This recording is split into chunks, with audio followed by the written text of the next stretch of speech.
How do you feel? There's nothing you can do about it. Nothing. What are you going to do? Send me another rap song? You're going to send WAP my way, the explicit version? What are you going to do? The answer is you're going to do nothing. So, ladies and gentlemen, the liberal response to President Trump's COVID-19 infection is just downright deranged. Not everyone. There have been some people I've highlighted. Tulsi Gabbard, who I thought gave a nice statement on social media, wishing the president well, and others have too. I don't want to do what they do to us and grossly stigmatize an entire movement. But the reality is there are a lot of psycho lunatics out there, people like Cardi B, who's just disgusting and gross. I mean, listen to her songs. Oh my gosh, you're not allowed to say that. They're just talking about their lived experience. Yeah, but a song called WAP.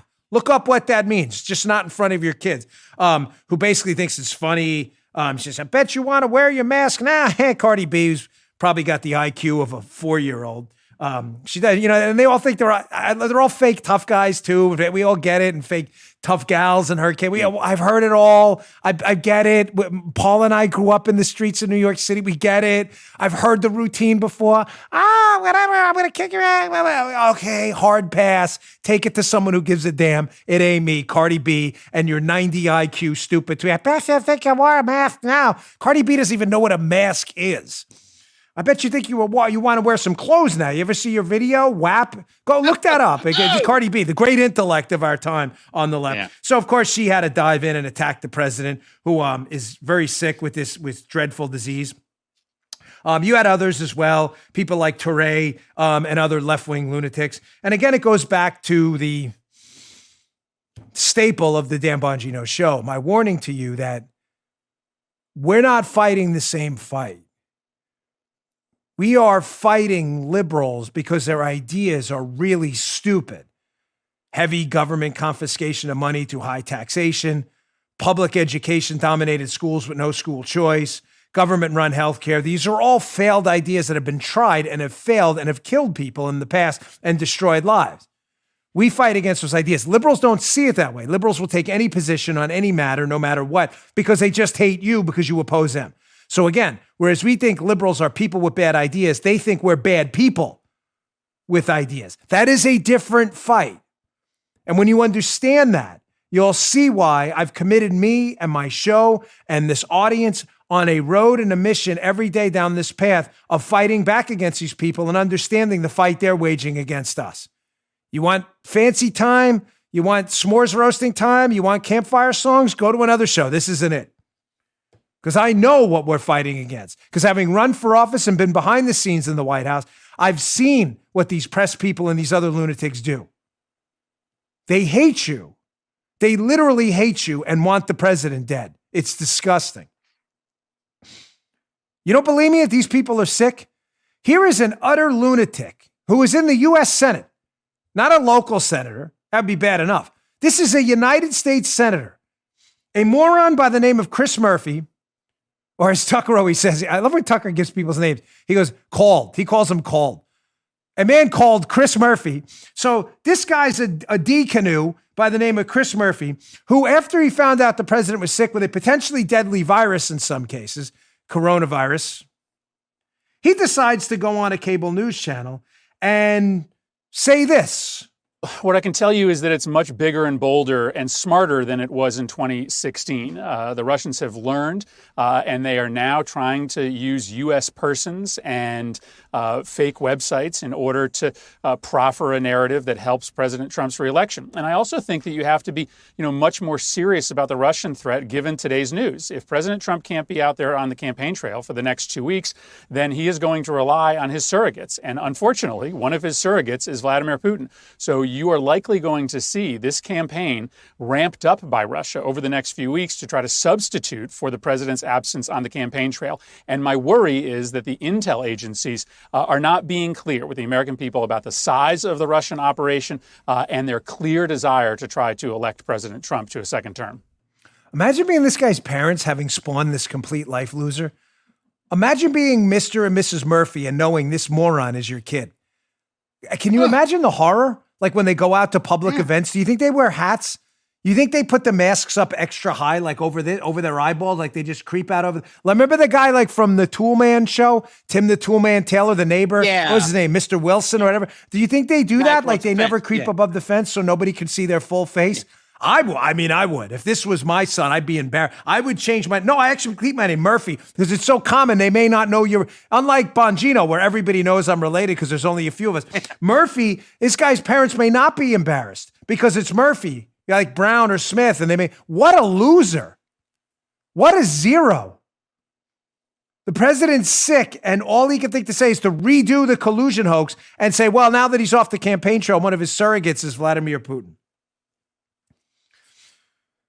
It's really amazing that in a wonderful country of 330 million people, amazing, and I don't mean that in a good way, that the worst among us, the biggest losers, zeros, low IQ, egomaniacs, have managed to all find their way into the United States Senate. It's just incredible. You know, it brings me back to another thing I've discussed in this show, given light of the terrible situation with the president. And may the Lord, my Lord and Savior, Jesus Christ, bless the family of the president himself, the first lady, everyone else as well. My good friend Mike Lee, Tom Tillis, and others, with the strength they need to get through this very dangerous virus. That's all that needs to be said. And by the way, to any Democrat politician who gets infected, God forbid, or was infected with this and has recovered, I hope the Lord blesses you too with that strength.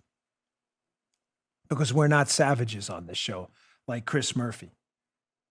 Moron. Class A gold medal winning moron in the Moron Olympics. See, here's the problem. Something else I've discussed in this show before. The problem with Democrats. That's, not an issue with us on the conservative side is we have an emergency brake in our behavior. Our emergency brake is we're generally faithful people. I'm not saying there are no faithful people on the Democrat side of that. I'm not saying that at all. I'm simply suggesting to you that the radical left is foregone faith a long time ago. They believe in a secular, non-God oriented planet that's just a rock out here and it's all by chance. Well, you good. You do your thing. I'll do mine. That's fine. But by believing in faith in a higher power, which dominates on the conservative side of the aisle, we have an emergency brake in our behavior because we believe God, whatever God you may worship, I know mine, has bestowed upon people big R, God-given rights, freedom, the right to speak freely, the right to assemble. If these are God-given rights, only protected by a constitution, not enshrined by one, that puts an emergency brake in our behavior. We're not allowed because we have an allegiance to a higher power, not man. We're not allowed. It's immoral to wish death on other people. It's immoral to wish harm on them. It's immoral while they're convalescing in a hospital or at home to attack them. It's not right. I'm not saying we don't make mistakes. I'm not saying this show doesn't get hot and hostile because we do. But we don't do that. In times we have, I've regretted it. Even when we talk about Joe Biden and his obvious cognitive decline, it's obvious he's in the early stages of a severe cognitive crisis. There's only a few times I think we've stepped out of line, and we have, where I thought it was wrong. And even some listeners have said, you know what? Handle that with care. And you're right. But he is running for president. It is fair game to discuss. But you should discuss it the right way. And we've tried, even if we've failed sometimes. But the president of the United States is a human being. Him and his wife are ill. Could be seriously ill. Hopefully by the time this podcast airs, he's doing a lot better. This is no time for jokes. It's not funny. And to people like Cardi B, a life loser, really a life loser who just is a grotesque human being. Yeah, I said it. And you know what? There's nothing. How do you feel? There's nothing you can do about it. Nothing. What are you going to do? Send me another rap song? You going to send WAP my way, the explicit version? What are you going to do? The answer is you're going to do nothing. You guys are all talkers. The whole chump crew, fake tough guys and tough gals out there. Big wusses in the real world. Couldn't do a damn thing. Losers. These are human beings you're talking about. And God forbid you get infected with this disease. Cardi B and others, Chris Murphy, God forbid. I wish you the best. And I'd be praying for you too. And that's not a joke. You just heard Dan Bongino.